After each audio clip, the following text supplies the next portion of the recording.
তারা যদি নিজেদের স্বাস্থ্যসেবা আমাদের চাইতে ভালো করতে পারে, আমাদের মধ্যে কি গাফিলতি আছে, কি অভাব আছে যে কারণে আমরা পাচ্ছি না? মানুষ হিসেবে আমাদের কোনো ঘাটতি আছে, তার সক্ষমতা হিসেবে তার ঘাটতি আছে? আমার মনে হয় না। কিন্তু সামষ্টিকভাবে আমরা ওই ঘাটতিটা পূরণ করতে পারছি, যেটা ব্যবহারের মধ্যে আমরা প্রয়োগ করতে পারছি।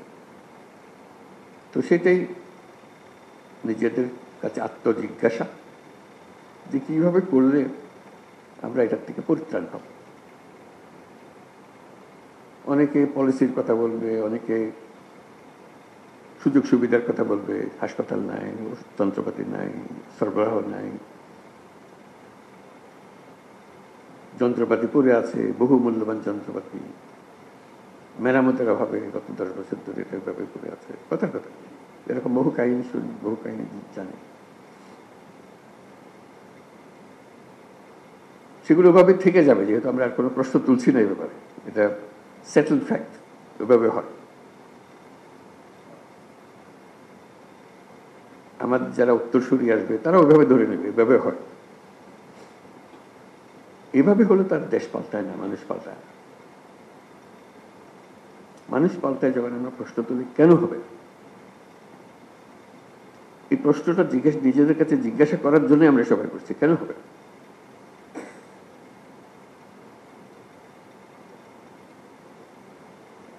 আমাদের কি কিছু অভাব আছে মানুষ হিসেবে? আমরা কি অধম একটা জাতি? আমাদের সমস্ত কিছু আইন কাঠামো, নীতিমালা, যন্ত্রপাতি, দালান, যা কিছু আছে তা দিয়ে কি এর চেয়ে ভালো কিছু করা যাবে না, এরকম মনে হয়? আমার তো মনে হয় না। আমি আবারও বলছি, কিছুই পরিবর্তন হচ্ছে না। মেশিন ভাঙা পড়ে আছে, যেখানে যেটা থাকার কথা সেটা নাই, ইত্যাদির মধ্যে শুধু একটা মহা সুযোগ পেয়েছি, এবং এটা আমার আপনার মাধ্যমে হচ্ছে। আমরা এই প্রবাহের মূল চালিকা শক্তি।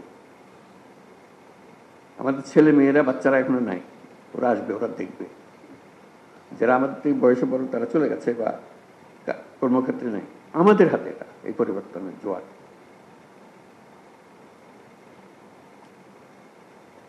এই পরিবর্তনের আগের মুহূর্তে আমরা একরকম ছিলাম,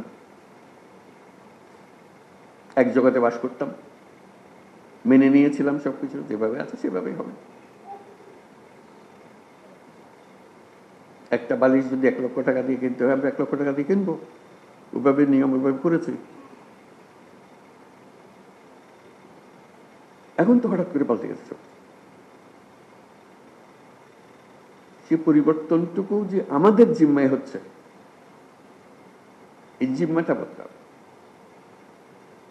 কেউ এটা নির্দেশ দিয়ে কাউকে করাতে পারবে না, এবং আপনি সেটা না করলে ওই মেয়াদ শেষ। পরে যারা আসবে তারা, ওরা তো করে গেছে, এগুলো এইভাবে করেছে, আমরা এভাবে করছি। আমরা কিন্তু বলতে পারছি না ওরা ওইভাবে করে গেছে, আমরা ওইভাবে করছি। ওদের যুগ শেষ, এটা আমাদের যুগ। এটা 1000 বছরের পরিবর্তন। এই 1000 বছরের পরিবর্তন আমাদের হাত দিয়ে হচ্ছে, আমাদেরকে সে সুযোগ করে দিয়েছে। এই সুযোগটা নেওয়া, চিন্তা করেন কি করতে পারেন। এটা কেউ বাধ্যবাধক করে বাধ্যতামূলকভাবে আরেকটা সার্কুলার জারি করে করতে হবে এমন কিছুর কথা আমি নিশ্চয় বলছি না। আমি শুধু ব্যক্তিগত দায়িত্বের কথা বলতেছি। একটা সুযোগ, এবং আমি পারি। আমার কাছে অনেক সৃজনশীলতা আছে, আমার কাছে অনেক ক্ষমতা আছে। ক্ষমতা মানে এক্সিকিউটিভ পাওয়ারের ক্ষমতা না, মানুষ হিসেবে ক্ষমতা আমার কাছে। আমি ডাক্তার, আমি স্বাস্থ্যকর্মী, আমি স্বাস্থ্যের দায়িত্ব নিয়ে যেত। স্বাস্থ্যে অনেক কিছু আমি করতে পারি, চিল্লি করতে পারি, কাজ করে ফেলতে। 10 জনকে ডেকে, ডাক্তার ও ডাক্তার সবাই মিলে বলবো আসুন তো ভাই এটা করে ফেলতে, আমার বিশ্বাস সবাই সারা দেবে। চিকিৎসা এমন একটা জিনিস, স্বাস্থ্য এমন একটা জিনিস, এখানে বাদ প্রতিবাদের কিছু নেই। এখানে রাজনৈতিক মতবাদের কিছু নেই। মানুষ মারা যাচ্ছে, আমি তাকে সেবা দিচ্ছি, তার জীবন রক্ষা করার চেষ্টা করছি। এখানে বাধা বলবি বলতে কিছু নেই। আপনি ডাক দিলে সবাই ছুটে আসবে, এটার কোনো বিকল্প নেই।